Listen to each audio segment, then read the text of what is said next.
Welcome to the Improvising Life podcast, where we explore how life can be more livable. This is Lori Crawford, your host.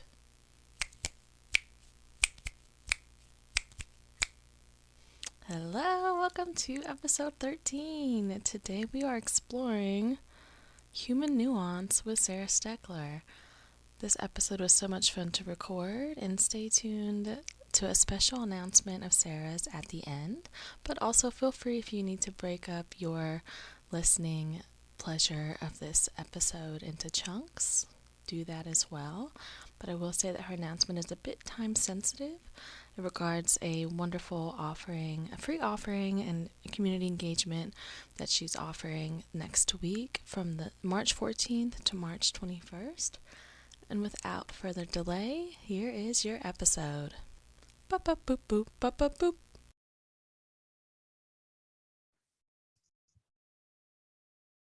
Hello, everyone. This week we are welcoming Sarah Steckler. Do, do, do, do, do, do, do, do. I will first give my introduction and then invite her to give her own. So I would say Sarah is a squishmallow extraordinaire. She has one of the most cozy yet brilliant and fun office and home spaces that I've seen, and I really enjoy the tours she gives. And also, I will say, when I get my adulting shit together, I do want to make a little tea or coffee corner or nook like she made. It looks like such a fun, festive way to accessorize and bedazzle your house. Beyond that, Sarah has many things, and I will let Sarah share those things. Oh my gosh, this is like the best intro of all time. Yeah, and great example if anyone's watching a video, showing up as we are today in my messy, messy office. There are tons of squishmallows. For anyone, like it's like an Easter egg hunt. You can just like see how many you can find. But yeah, my name is Sarah Steckler, and I love all those things as Lori described. I love drinking tea too. But I describe myself in the work realm as a productivity strategist, and I help entrepreneurs get organized with Notion and Google Workspace, and also turn their ideas into planners. So, which Lori, you've created one, and you're working on Yes. another one. So, She's talking about me. She helps people like me get our shit together. so it's a lot of fun. I wear many hats, and yeah, I love what I do, and I love talking to other creatives. So I'm glad to be here. Yay. Well, thank you for being here. So I think the energy behind like what I shared out as my introduction to you was really my like 5-year-old excitement of seeing your just creativity and how you share that out loud.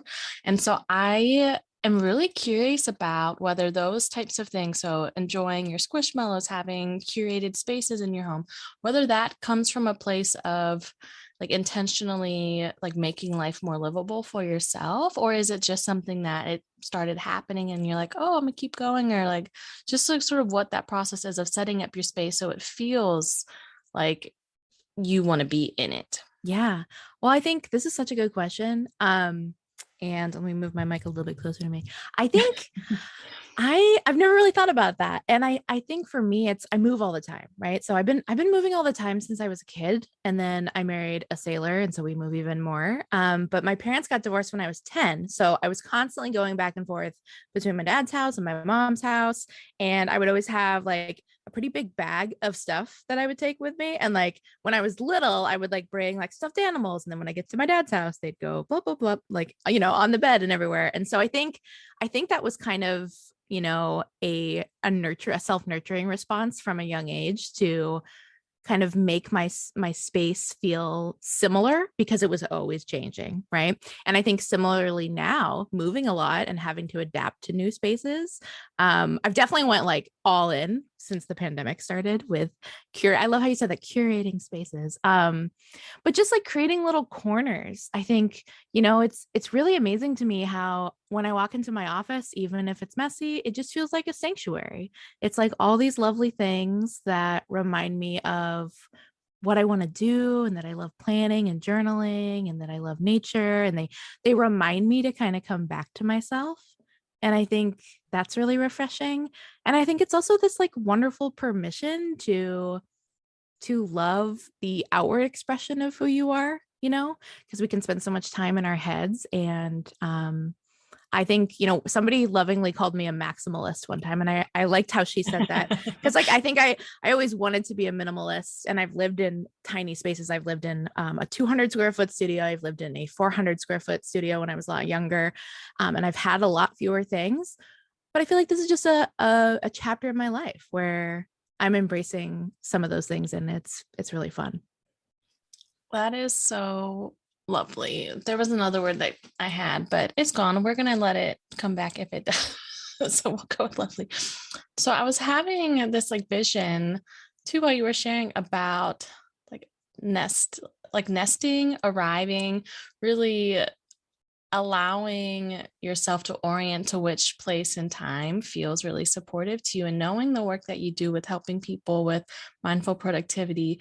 I'm curious about the types of practices that you do, whether that's daily or weekly, that allow you to feel like you're arriving into your work, arriving into your rest time, arriving into your playtime. Like what are some of those practices, if you feel comfortable sharing them, that help you feel like that maximalist part of you gets to go with you through those different phases and stages of life? Ooh, you're like the best host. You have the best questions. Ding, I'm ding, like, ding. whoa, No. no one's ever asked me this before. I think, one thing is that I have to feel comfortable in my body. And so, coming into my office, having a hot cup of coffee and really like drinking it mindfully and like feeling the warmth of it and seeing like the steam rise up from the cup. And then like, I have this beautiful window here in my office. So I'll always open up the curtains in the morning and really celebrate whatever the day is showcasing. And I'm one of those people, I love all kinds of weather. So like if you go out to the store and it's raining and everyone's like, oh, it's so nasty out, I'm like, oh, I think it's beautiful today. Like it's just, I love the rain. I love all the different personalities that the earth shows us, if you will. And so I open the window and I kind of like celebrate whatever the day is. And then for me, being able to arrive into like my best mental state or my most focused flow or whatever you want to call it, some of that is those things I mentioned. And then other parts of that are for me, like using Notion and creating this like really beautiful aesthetic daily dashboard that helps me kind of know like what I'm doing and shows me those things, right? So it like points me in the direction that my brain needs to go. Because one thing that also is a struggle when you're surrounded by things you love is like, ooh, a planner, ooh, a journal. I could go do this and I could go do that. So having a place that kind of helps me capture those things. And another thing too is brain dumps. So doing a brain dump every morning, if possible, to just really declutter my mind and also hold space for all these like ideas and thoughts that my mind has. Cause I think sometimes we don't celebrate that. We get so frustrated with ourselves that we have like all these like thoughts and stuff, but having time to get those out on paper and share them with yourself, and then you can kind of release them or come back to them later. There's no FOMO of them escaping from your reality. So those are some of the things I like to do. Yay. Oh, I love that. And you're sharing out about how weather's personalities reminded me of the thought that I had earlier. And it wasn't one word when I was like, oh, I'll just say lovely. It was a whole thought. That's why I wasn't coming back. So I want to like, it's a jump, but it's like really connected in my brain. I want to go there for a second. So with that idea of weather being personalities, what I was thinking of when you were sharing about squishmallows and like your experience with moving a lot and like having this sense of home that can go with you was this thought. So for anyone who has not watched Schitt's Creek, please give it a try. If you think the first episode's too slow, just skip to episode 3. But anyways, of like Moira Rose, are you familiar with the show? So funny you say that, because I've watched the first episode and that was my exact thought. I was like, oh, is it always this slow? Yes. So I'm going to Just keep going. I'll start. keep going with it. That's so funny. I just had this conversation with a friend 2 days ago. Just start at 3, because 1 and 2 is when they're just like setting it up, and then the characters didn't really have room for their quirks to be what was shown. So that being said, you might have seen the memes or the gifs where Moira is the mother in the show and she has like dozens of wigs. And I wouldn't say any of the wigs are necessarily ones where the average person would be like, I want that on my head. Right. And so when you're sharing like weather and personalities, it reminded me of, I was thinking of when you were sharing of like, what would my equivalent of squishmallows or planners, or like things that help me feel like I'm both in home and expressing myself. And it would be if I had Moira's wig collection. Because I'm the person where I always am impulsively wanting to cut my hair or change it. But then like it's just like the good thing about parenthood now is like I just don't have the time or resources. It's like I can avoid that impulse, so to speak. But that like energy of expressing was coming through. So I'm just glad that you shared that, because then the way you shared it about whether offering us different personalities helped me think of something that's really fundamental in my work, that about what I call the control to connection pivot. And so I was realizing in myself, I'm definitely someone who is not as friendly to all the weathers. And I was like, oh, that's because I'm holding on to the sense of control of why can't you be warm and sunny? Why can't you be a certain type of rain on a certain type of day? Why can't you be the beautiful snow that I only have to look at? I don't have to go out and, and so that was helpful for me to also realize that how I can practice life being more livable is in those moments where I wish I could control the weather. I'm able to connect with what personality the weather's offering me and get really curious about how the like external landscape that I'm seeing, what does that afford me the opportunity to connect with inside? So, oh, it's a dreary, gloomy day in Pittsburgh. Cool. What feels like dreamy and gloomy? Was that the right word? Gloomy, dreary, whatever those words are inside of myself, right? So I really, and to me, that would help me access my mindful productivity space of saying like, oh, I have been feeling these types of ways and I needed the weather, so to speak, to mirror that for me, so that way I could decide what Moira wig am I putting on today to feel like I can be in a space of both being and doing. I love that. I think too, I like to think of the weather, and I think you kind of said this, as like an invitation. And that's kind of what I got from what you just shared out too, is like, when it is gloomy outside, I think a lot of us feel like, oh, I'll make some tea or I'll read a book, or it's okay to binge watch some Netflix today. And then like anytime it's sunny, like it's getting super sunny today already, and I think it's going to be a little touch warmer. So I'm like, oh, that could be a really fun opportunity to take my bulldog Bella to the park and bring a couple journals and like put out a little thing on a picnic table and maybe do a little planning outside. And I think that also invites in like different forms of creativity, because our brain, I know for me, like whenever I'm out in nature, I just I feel both connected to myself and to like the world, but also this lovely disconnect from like the chaotic noise, like the things we can't control that can oftentimes feel so all consuming. So I think there's all those different invitations there. That was so great. I'm glad you brought up your picnics, because that was when I asked earlier about some of your practices. Help you feel like a sense of arrival in yourself. That was one of the ones that I was visualizing too. So Sarah shares these really beautiful pictures of, like she said, a blanket laid out, her journal spread. And it, to me, is one of those, if we had to capture maximalism in one image, it's like, yes, you carry multiple things to one place, where some people might say, oh, well, that's too much effort. But it looks like then you're in a space again that's curated and gives you that different invitation, that different access.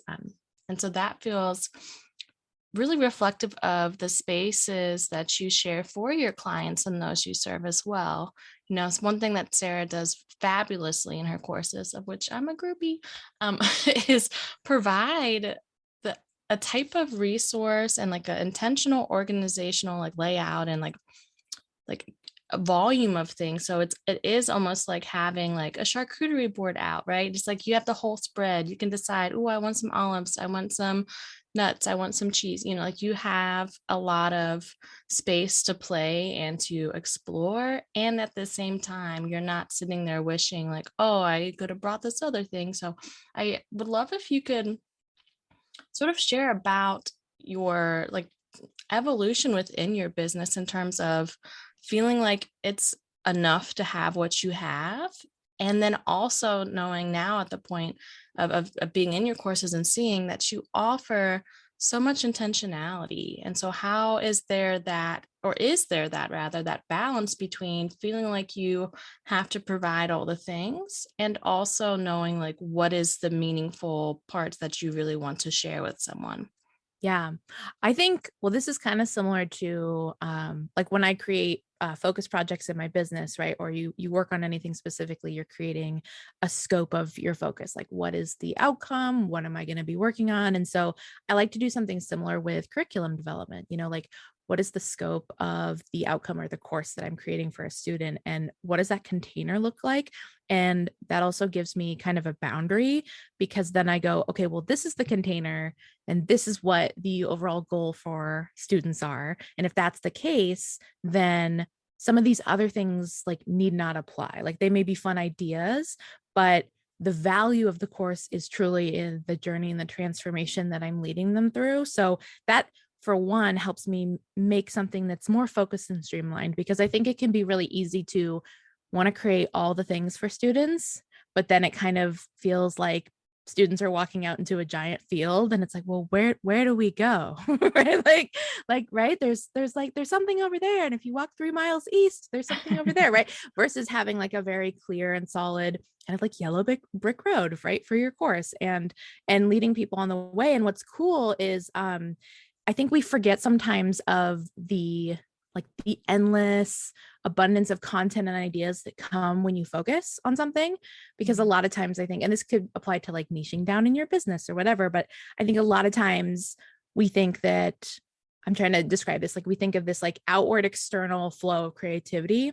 And we think that if we focus on one thing that we'll run out of ideas. But as you know, like in Publish with Purpose, like there's just endless stuff to talk about with planners, right? And how to do it and how to be creative and how to create covers and ways, like just different interior pages. And so within a course or whatever you're creating, whatever experience you're creating for your students or your clients, I think the more you focus, that doesn't have to be a limitation on your creativity or what you provide for students. In fact, I think it can provide a clearer path. And then there can be, like food trucks along that yellow brick road that like help kind of facilitate or make the journey even that much more fun. Taco tapas. Okay. Yeah. No, I love it. So, I mean, that's a tangent, but I have 2 thoughts. One is a play thought, and one was like, ooh, and do I remember them now? See, I'm just being myself. I do that. I get so excited about setting up the scene, and then I'm like, what was the scene? So the tangent one was, I saw this image of almost like a Where's Waldo, but it was all of like Squishmallows, and then we have to find Sarah's face. So just invitation next time you're like, I really just need immersed in my Squishmallows to like have that moment and see if like Bella finds you or if your husband finds you. That's so funny. I saw that imagery.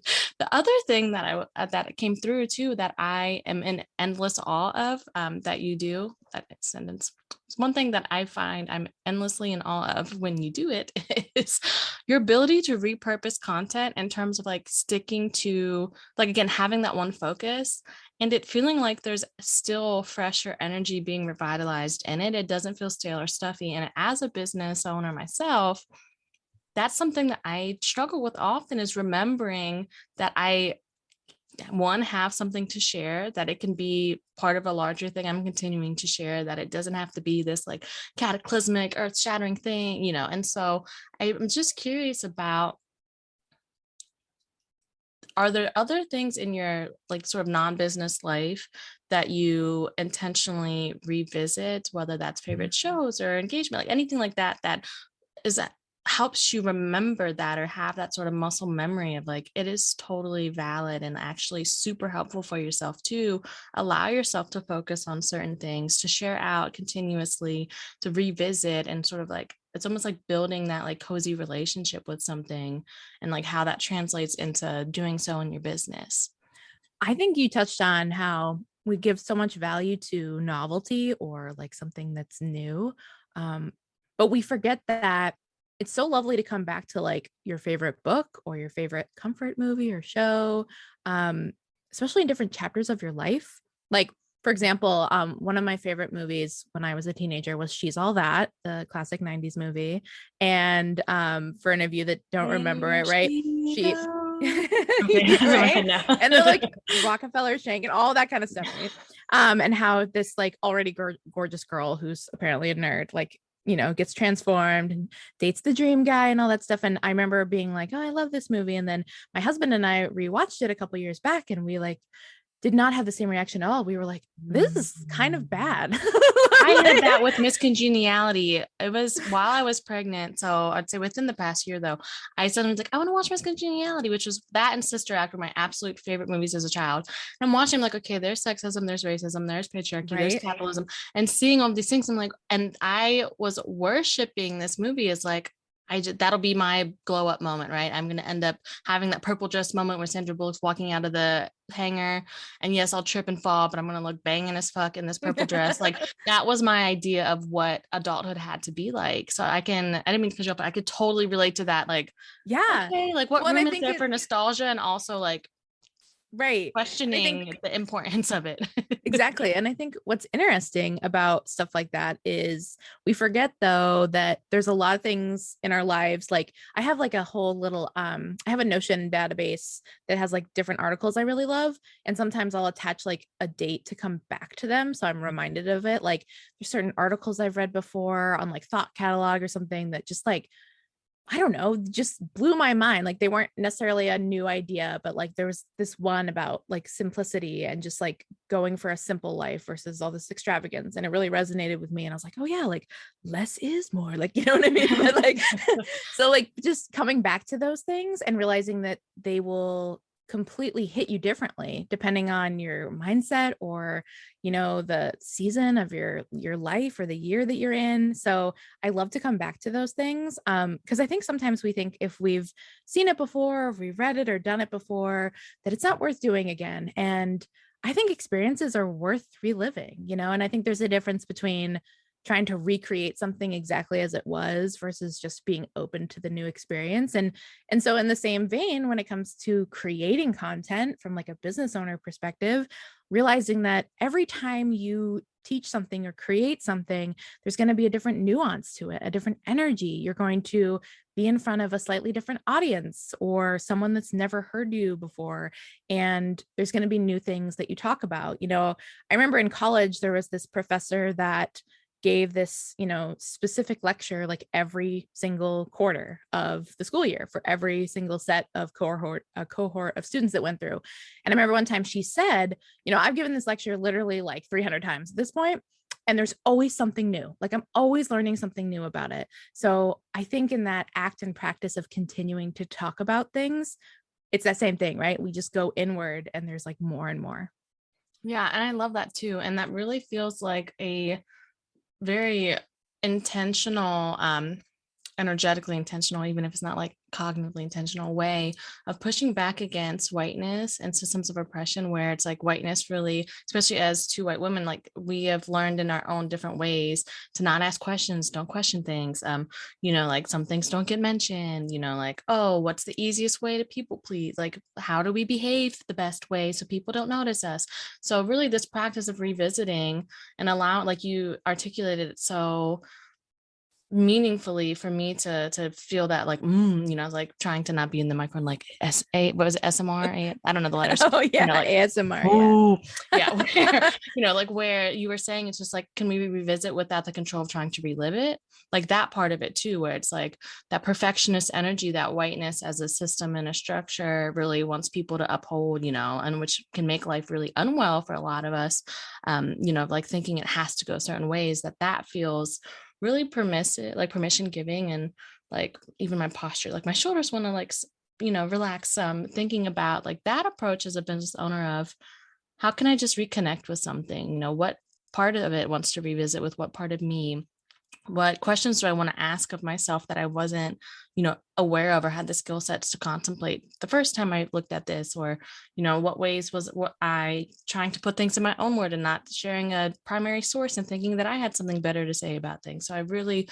while that's not like overtly what you were sharing, like I feel this really beautiful connection, and also knowing that you are one of the business owners that I see as a white woman who does have a like missions and vision and values, so to speak, statement, and make it very clear that you're here to do your work to be less problematic.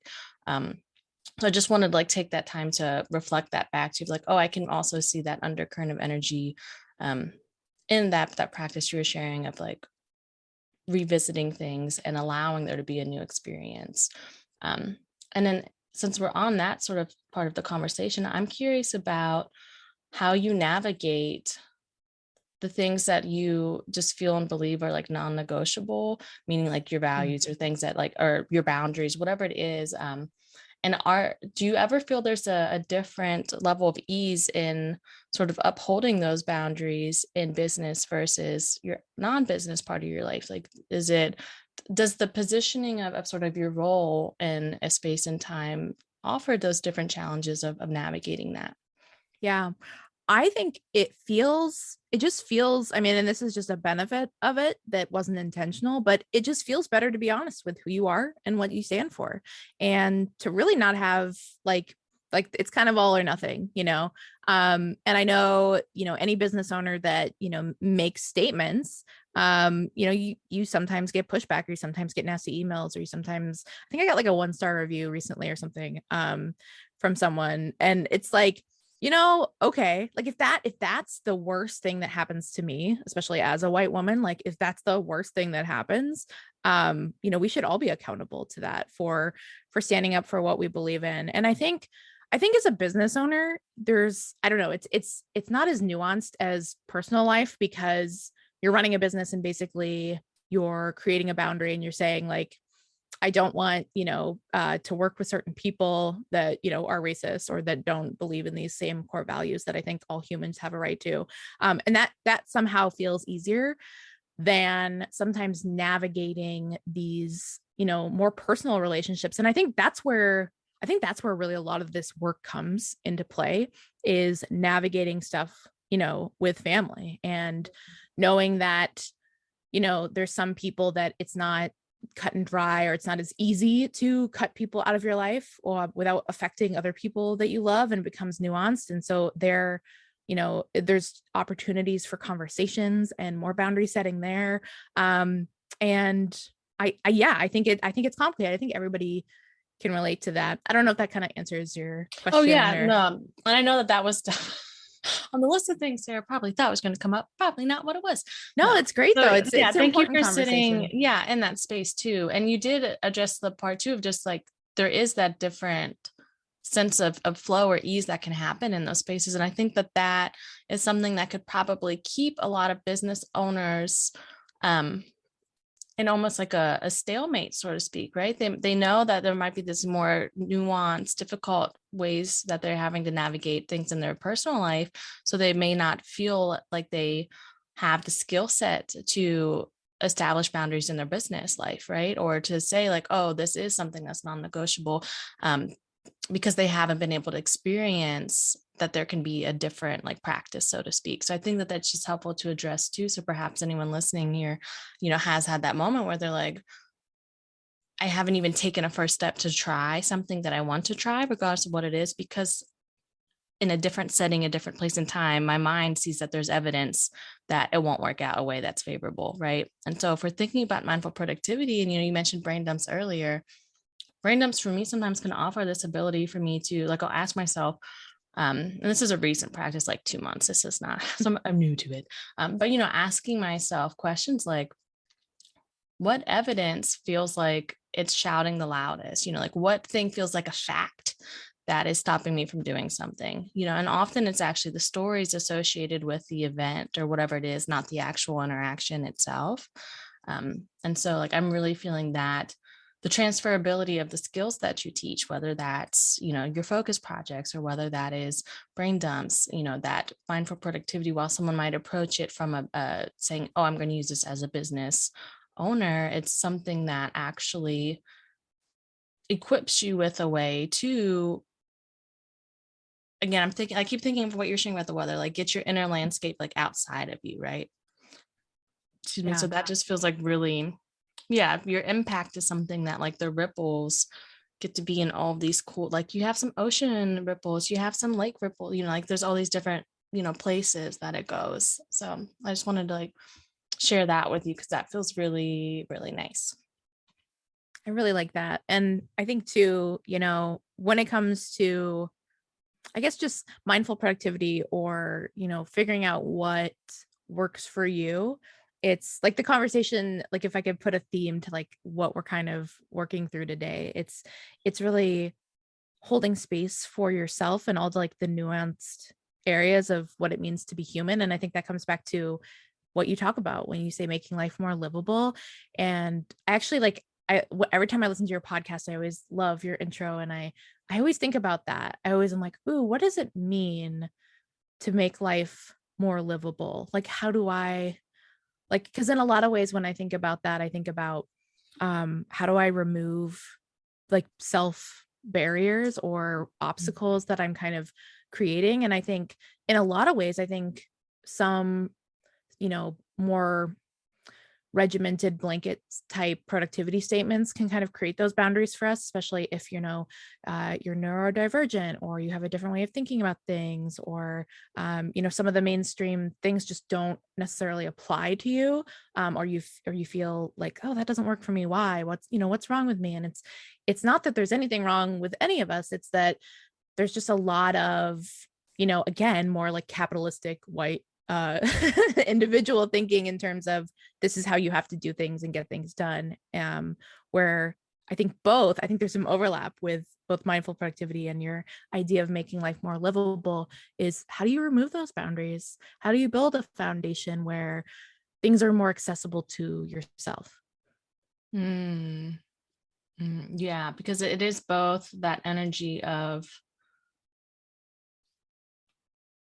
like I'm seeing the visual of gardening, like it's both, you have to like sort of tend or clear your space, right? I know nothing about gardening, but I've seen people do it. There's that decision of like, okay, well, what am I going to be nurturing here? Like what environment needs to happen, what soil is there, so it's like you're both curating that space, and then as it's flourishing, like going back in and doing the sort of caregiving. And so it's feeling too like what you're sharing is like, by being able to utilize mindful productivity as a way to make your life more livable, it's both that curation of practices and checking in, how does that feel, what did this offer me, like what invitation is the weather giving me today, and then also throughout the day having those skill sets to be able to again tend to, it's like that nurturing, that caregiving, where it's like, yeah, this morning I did, I know you use the Pomodoro method, it's like, oh, I did, like 3 rounds of that and I was feeling great, and then my cat threw up and I stepped in it and my whole day went to shit, like those things. So it's like recheck what's actually my need right now, right? And so like, whereas as you were saying, those very like sort of militant dogmatic forms of productivity where it's like, keep persevering, never quit, do it all. Like, is your whole checklist done today? If not, you suck. Like, I mean, that's kind of a long saying, but like whatever that is, yeah, it doesn't leave room for life to actually be like experienced and related with.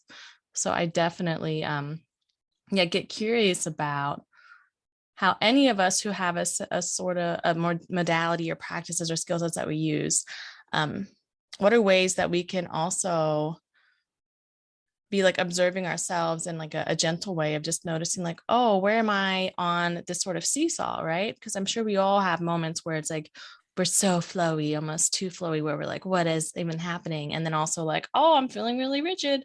And so yeah, I'm just seeing this visual of like, it reminds me so much of when you talk about yes and mm, right? Like, yes, I can be feeling this way, and I can also need to run a business and make money, and yeah, like they're right.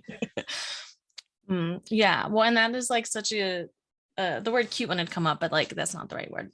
It's like a concise. It was like your response was just like literally 2 words where I'm like thing in my head, I'm like, there's this like whole ballad worth of thoughts that I could have. And you're like, yes, and I'm like, see, again, it's like my mind wanted to make things complicated. And like, so that feels like my personal seesaw is like one side is like overcomplicating the shit out of things. The other side is like 2 words, yes, and. So like that was like, I couldn't have planned that sort of setup better if I tried, for me to have that reminder too of like, what is my personal seesaw? Sometimes I share things out of this curiosity for others when again it's like that weather invited, like what within me is reflected in this weather.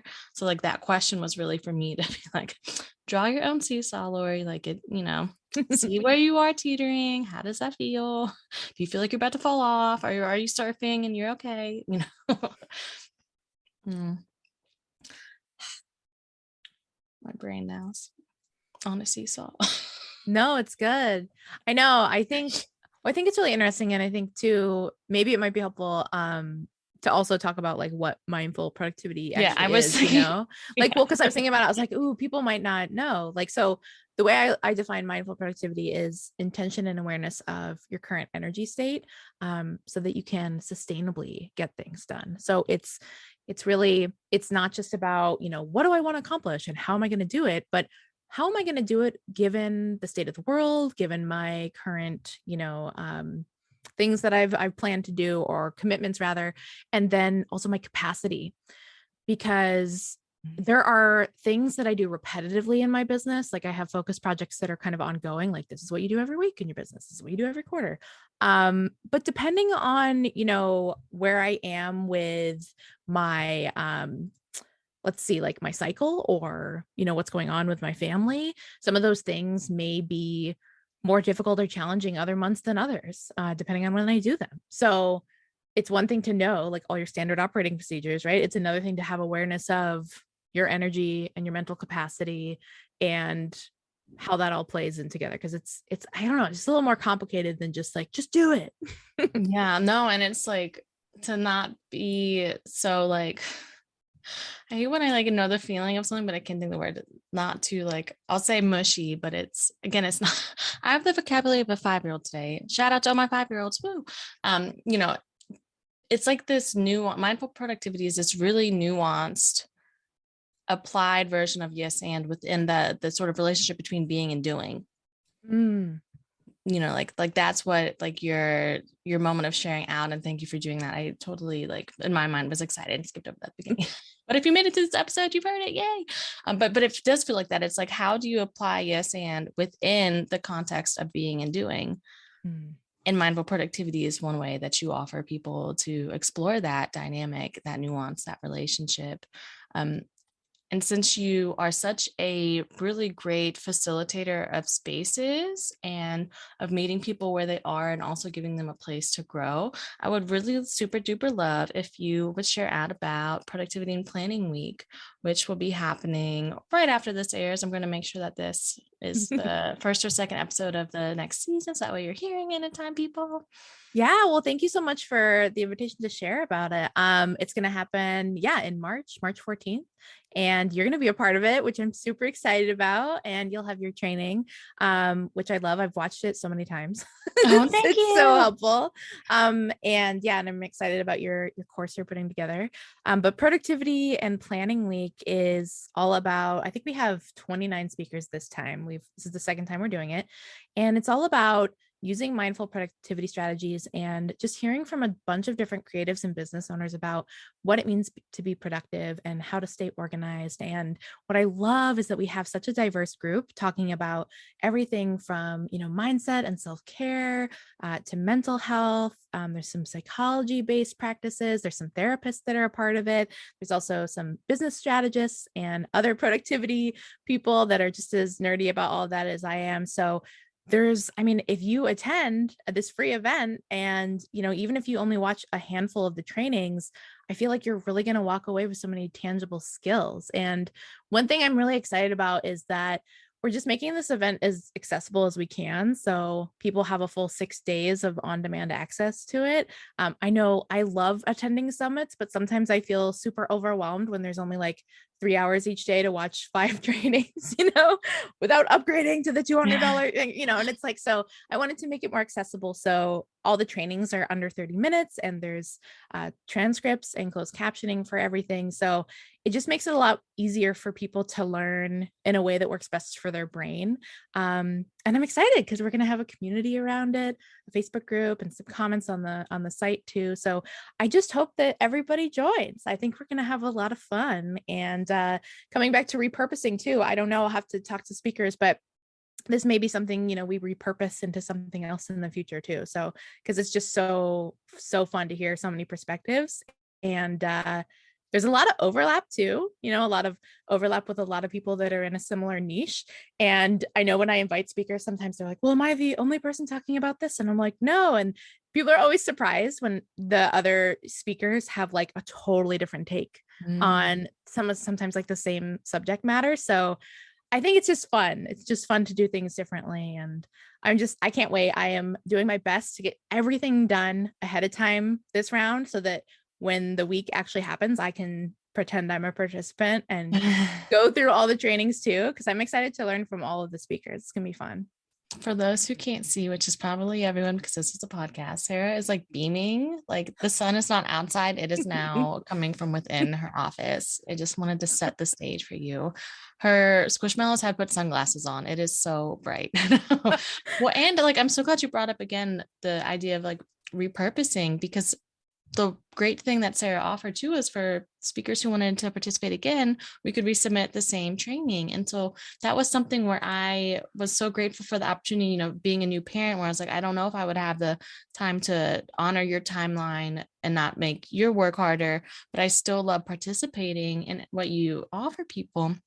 And so that was helpful for me now. Again, the idea of like creating my own seesaw, like letting it be easier, right? And also, like you said, there'll be a different audience this time. And I've actually took the opportunity for myself to rewatch it the other day.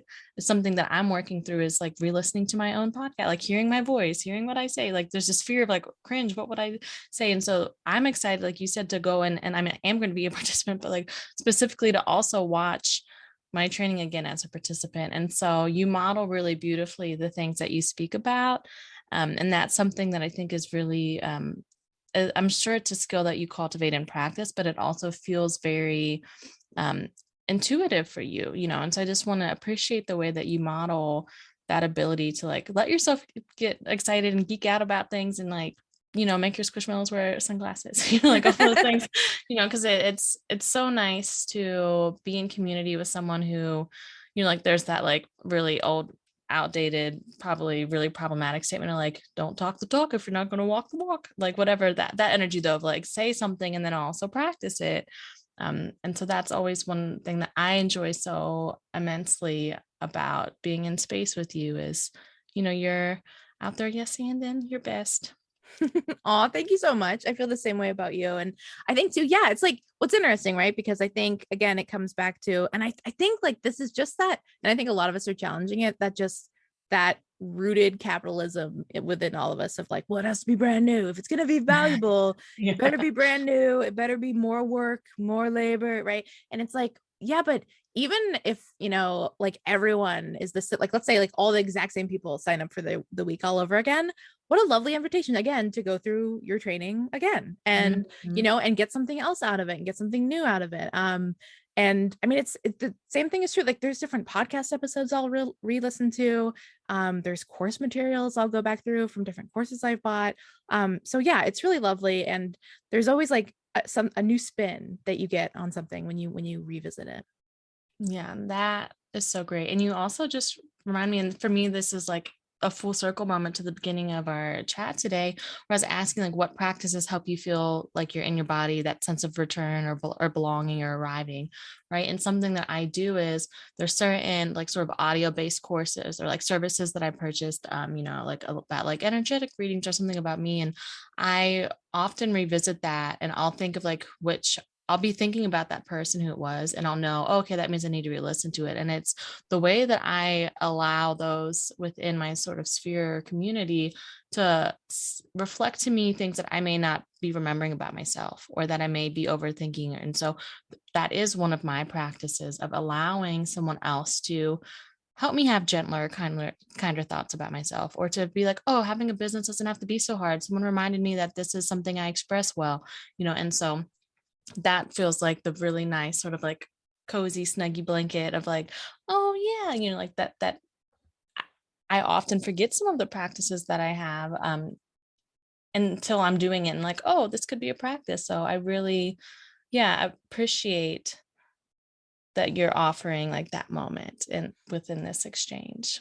You just made me think of this visual of like creating like a revisiting list, like something that you Mm, have that you maybe it's seasonal or something like you come back to, kind of like, you know how we create like bucket lists for like yeah. fall, like I want to go to a Oh, pumpkin patch and I would just like having almost like a revisit list. revisit. Yes. And what's so funny is I was going to share, and then I was like, maybe not in the podcast, I'll do it later, but then I'll forget. So I will do it right now. That I had this idea too of like, and of course, you could yes or no or whatever But it's like the way that you approach revisiting and repurposing and sort of like re-energizing and sharing out, that I think could be such a transformative skill set. And so like whether that's a revisit planner or a like mini course of like how do you revisit and reconceptualize and relate with thing, like just whatever. I just want to share that because that feels like I keep seeing this image of like a door opening, but like it's the door to like a junk room where there's like cobweb, like there's all this stuff built up, and you're like, actually, you can just like open the door and it clears a little path, like enough to just get in the room, right? So it feels like it's like it could help a lot of people, including myself, obviously, because I'm sure if I have the idea, it's about me, but like, what's the first step? How do you like get in that muscle flexing of like knowing a first step can be taken? So yeah, now our mind's like all excited, geeked out. It's like, oh, what would that be like? But obviously, no pressure.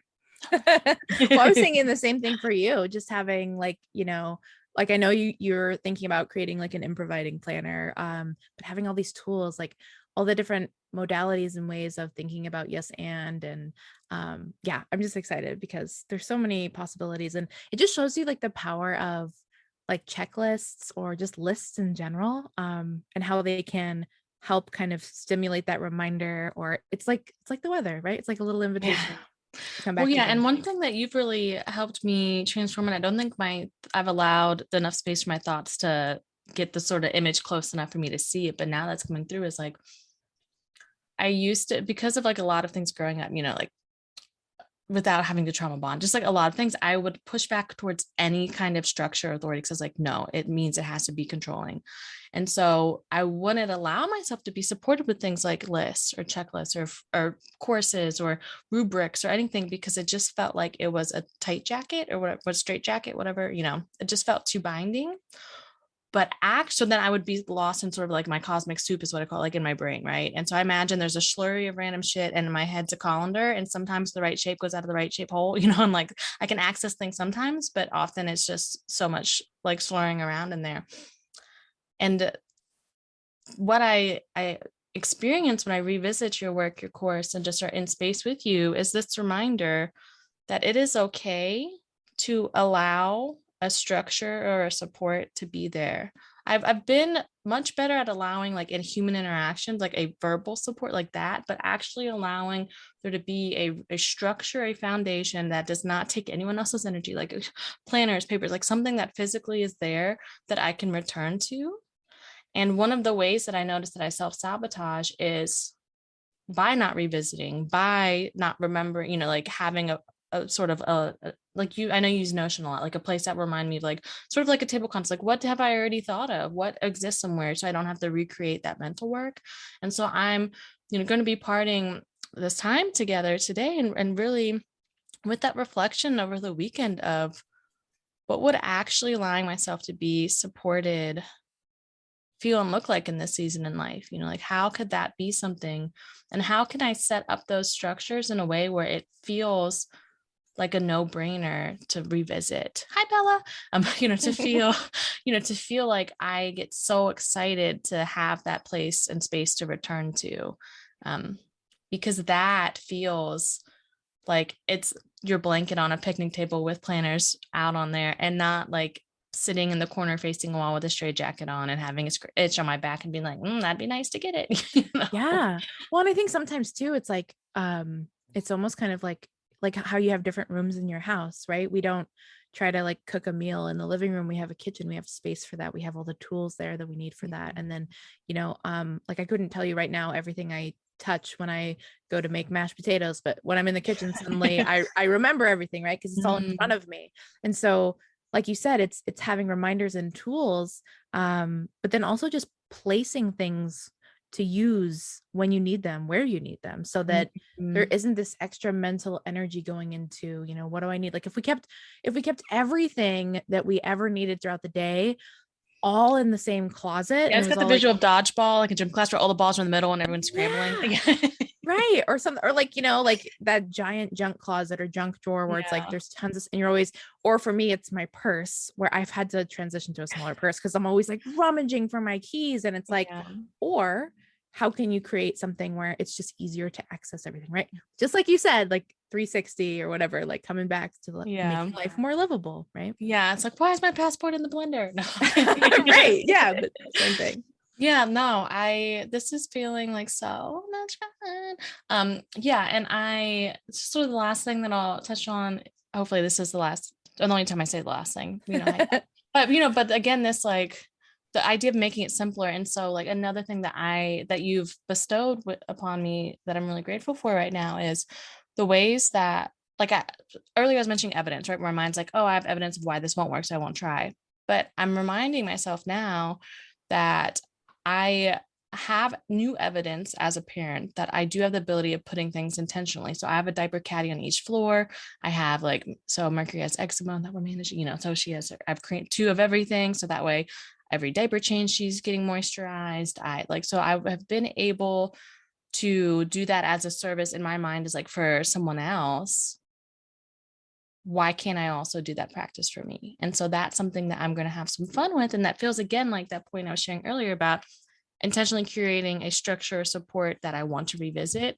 So like that feels like, we're apparently like juggling a bunch of like cool full circles here, like, oh, like I have this evidence applied in a different setting. How can I yes and that and make my own life more livable by applying that in the areas where I'm feeling the most overwhelmed, the least amount of ease, and the what I call like overload, the literally can't even moments, like that I do have a place to start.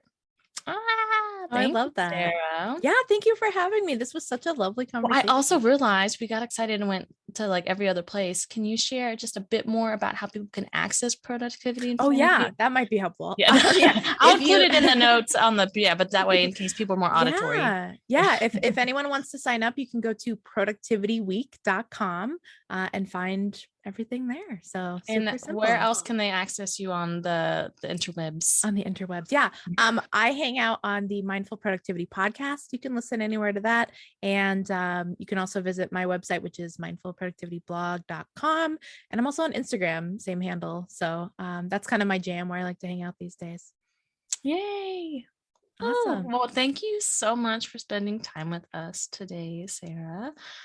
I am I'm going to embrace it, the queen of not knowing how to end things. So I like to ask people really awkward things, not personal, but like to do awkward things. Oh, bring it on. Yeah, I'm ready. So, the usual one that I go to, I feel like would be too niche, like too in your alley, right? Because you probably might have done it. So I'll ask you a different one and then tell you what the other one was.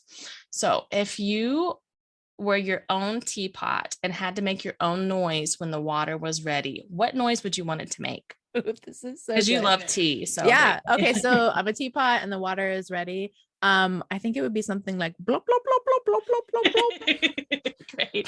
The usual one is like, what animal noise do you want to like end with? But since you have animals, it's like you probably have made random animal noises. So thank you for humoring me with your tea plops. Yeah. I'm gonna I'll go patent that now, right? Yes, exactly. You heard it here first. Right. Well, yeah. So I am going to share with you this open, boundless permission slip, and your next moment of overwhelm to blah blah blah blah blah yourself. So you're allowing that pressure of your inner tea kettle somewhere to go. Right. You don't got to bottle in. I hope you're able to blah blah blah blah your way to a more easeful day. I love it.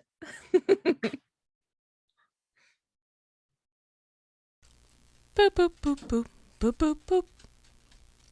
Thank you so much for joining us for this episode. I had so much fun recording it. Again, if you end up having any questions for Sarah, her contact information is again below in the show description notes. And as always, have a razzle dazzle day. And if that's not available, you can put an F on front and have a frazzle dazzle day. See you next time.